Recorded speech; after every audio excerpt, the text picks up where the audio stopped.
Good morning, class, and welcome to ACC 201 Financial Accounting. My name is Al Wallace, and I'll be your instructor for the class. I hope this little video helps you get started in the class.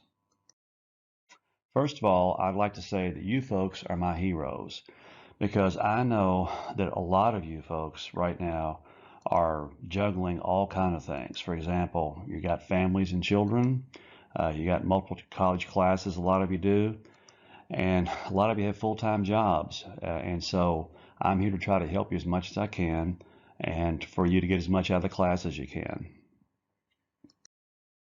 So my goals for this class are as follows. I hope to give you some practice using accounting information to make some business decisions. And I also hope you get a few things or a few ideas or concepts that will be useful to you later on in either other classes or when you get out in the real world. Now, my perceptions about this class are as follows. This is the single most important accounting class you're going to take because it will lay the foundation for everything you're going to know about accounting. And also, accounting, in my experience, has been a waste of time if you don't get a chance to use it and try to get some practice going through decision making with it. And then I understand, because I was an accounting major also, and I'm also a marketing major, that accounting is really boring. But I'm also here to tell you that I've had enough real world experience to know that it's extremely important for every business because it tells you kind of where you're at and where you'd like to go. Now, this is my philosophy about teaching. This is what's called learning pyramid. And this learning pyramid basically is the idea that if you listen to a lecture, you're probably going to retain about 5% of it after about 48 hours. If you read something, you'll retain about 10% of it. And if you see something audiovisual, about 20% of that. Anyway, the idea is that the more you do, that is, for example, group discussion, practice by doing, and of course the best way to learn anything is to teach it to other folks. But the more you get involved in something, the more you're going to retain it, and that's my philosophy. Okay, so let's pretend that you're in my classroom, and one of the first things I would do is ask you to get out a Post-it note, and I would say, what's the first thing that you think of when I say accounting? Now, I've done this lots of times, and usually what I get are the following answers most of the time. I get, for example, that accounting has to do with money.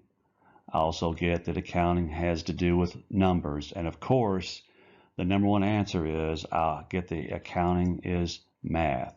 Well, it's a little bit of these things, but really, it's not really any of these things in particular. It has a lot more to do with the following. Accounting is an information system, okay? And the whole purpose of this information system is to give a business a way to tell where they're at and what route they need to be on. And the way they can do this is if they can get information that is relevant, reliable, comparable, and to help them make better business decisions. This is just, for example, I've been in all kind of business situations where if they'd have done a little homework up front, they could have saved themselves their pension or the lot of money they invested or mortgaging their house on a business that really the ideas were not really very good business situations. And a lot of this has to do with the accounting information they tried to get together. Now, in this class, everything is all about this equation. It's all about it. Assets have to always equal liabilities plus equity. It's always got to stay in balance. Now, let me give you just a very brief little overview of what I'm talking about here. Assets basically are things of value that a business owns. Liability, and for example, these things of value, and when I say value, what I'm really talking about is the capacity of these assets to earn money. And then some examples of assets will be of cash, of course, equipment, and then inventory. But we'll see a lot more of these as we go along in the class. Liabilities are obligations of a business. Another way to say this would be things that the business owes. And these obligations are to pay debts or to provide services. And then examples would be notes payable, accounts payable, taxes. And then equity. Equity is basically the difference between assets and liabilities. And the portion of the assets owned by the owners, that's another way to say equity. Anything else here? And owner's equity is what usually small businesses start with, and as they get a little larger, a lot of businesses decide that it's better to form a corporation. And so if they form a corporation, that equity turns into from owner's equity to stockholders' equity. Okay, so why should I study accounting? Well, I put together from some Google research the top 10 reasons why small businesses fail. 50% of small businesses fail within the first 5 years, and these are the top reasons. And these are things that I have here in red, like insufficient capital, poor inventory management, overinvestment in fixed assets, poor credit arrangements, and low sales. All of these things, in my opinion, relate to bad accounting information or lack of accounting information. All right, so let's do a little housekeeping for this class. All right, late and makeup work policy. I don't accept late work. You can turn it in early, and everything that you turn in early is fine, no problem, but I don't accept late work. Second, withdrawal policy. You need to look on the OCTC website and see what the current calendar is for the semester you're taking here. And whatever the last day to withdraw is on that calendar, that's what this class goes by. Also, it's the student's responsibility to have a backup plan for any kind of computer or internet problems. Try to find something like either at school or another place to get connected to the internet or something, because these due dates in this class are coming up, and you want to make sure you've got some kind of second way to get to the internet. The book we're going to use is called Survey of Accounting, and it's going to be the latest edition. It's an ebook. It's included with your course charge. It's by Edmonds, the author, and McGraw-Hill's the publisher. And if you need something to hold on to, you can use the hardcover, which is available at our bookstore, or the loose leaf version, which is also available, and it's much cheaper. And if you get this book, it will be good for both ACC 201 and ACC 202. How does this class work? Well, students will watch short videos covering key concepts. As a matter of fact, the author of the textbook is going to have these little short videos that I would ask you to watch, and students will do homework problems that are similar to the videos. Now, once you've done that, then you can try homework, and you get unlimited attempts for homework, and I'll only record your highest grade. Now, and after the homework, then we're going to have an exam. You get 2 attempts on each exam. Again, I'll record the highest score on each homework, and most of the time, I'll have an exam over 1 chapter only. Sometimes it'll be over 2, but you can look at the entire schedule of assignments and you can see whether it's 1 or 2 chapters. Okay, 5 advantages of these videos that I'm talking about would be as follows. First of all, you can watch a video whenever you want, as many times as you want, and as many times as you need to. You can also follow along in your book, because the videos have a lot to do with things that are examples in the book, or the loose leaf binder if you choose to do that. So that's a way to kind of follow along, stop, so on and so forth. Also, you can dictate the pace of the lesson, because again, you can stop the video anytime you want to. Another advantage would be, I think I may have said this already, but you can stop videos for note-taking if you need.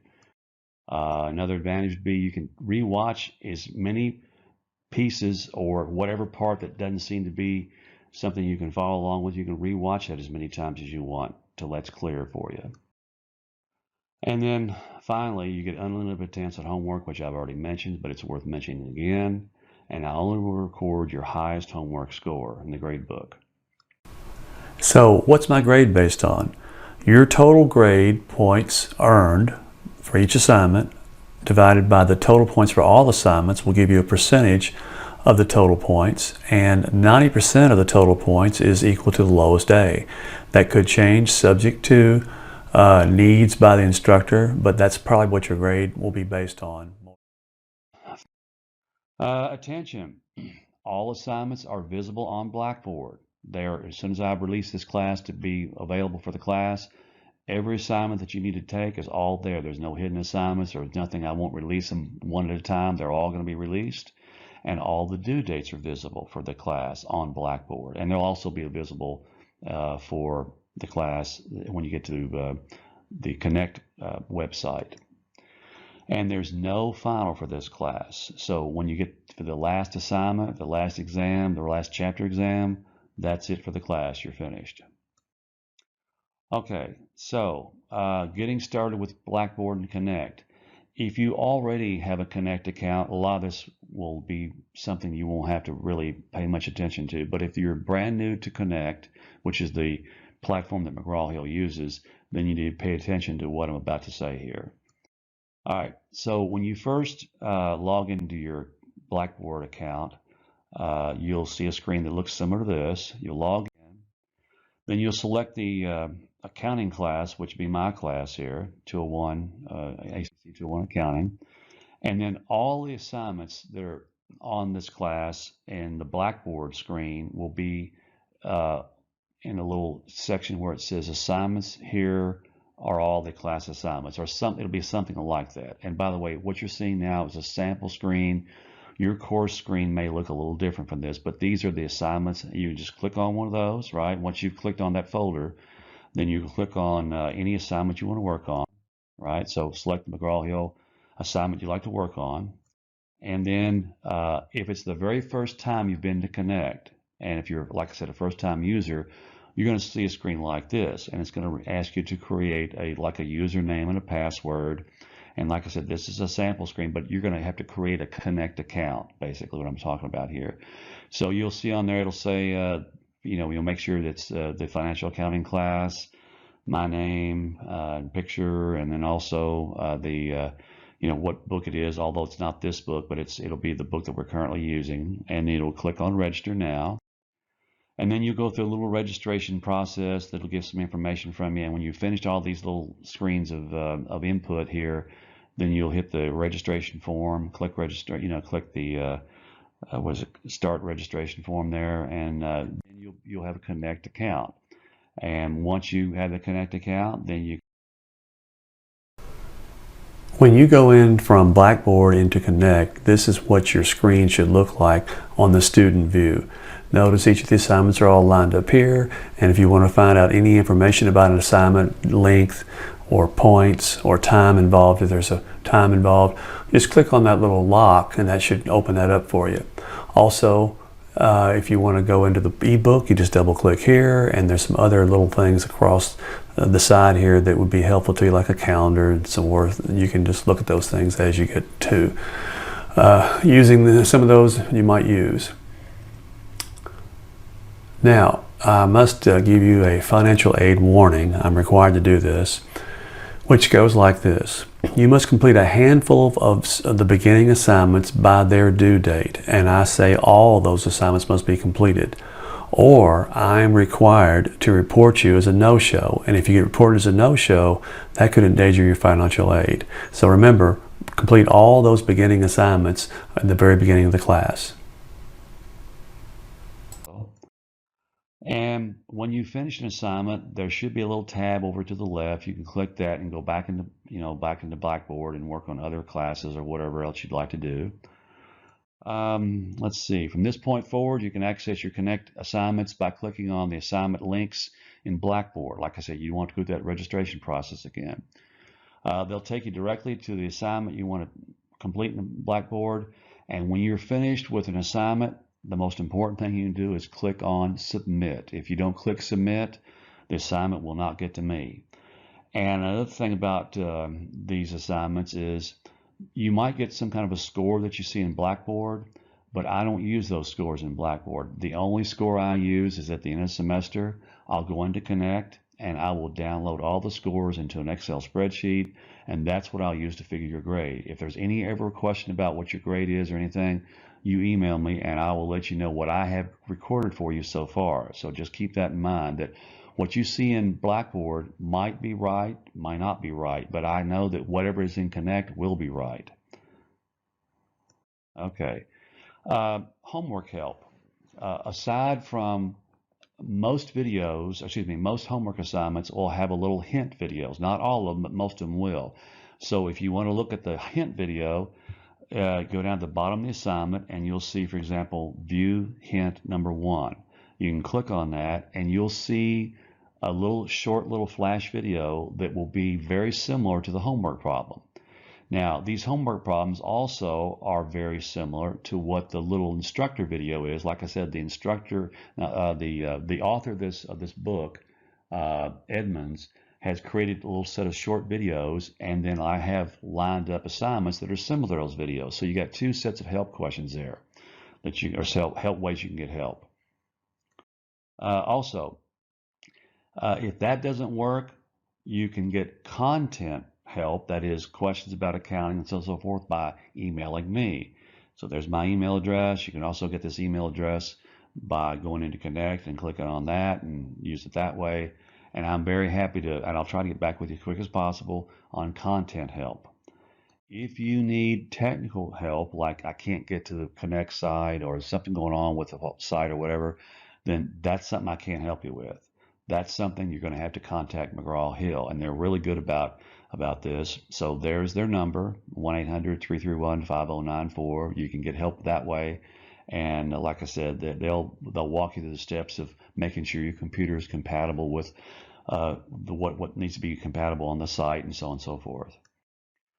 Now, here's a little summary screen, the help screen again. You can see what the hours are for their Connect online help. There's also a way to get help by going to a website for Connect.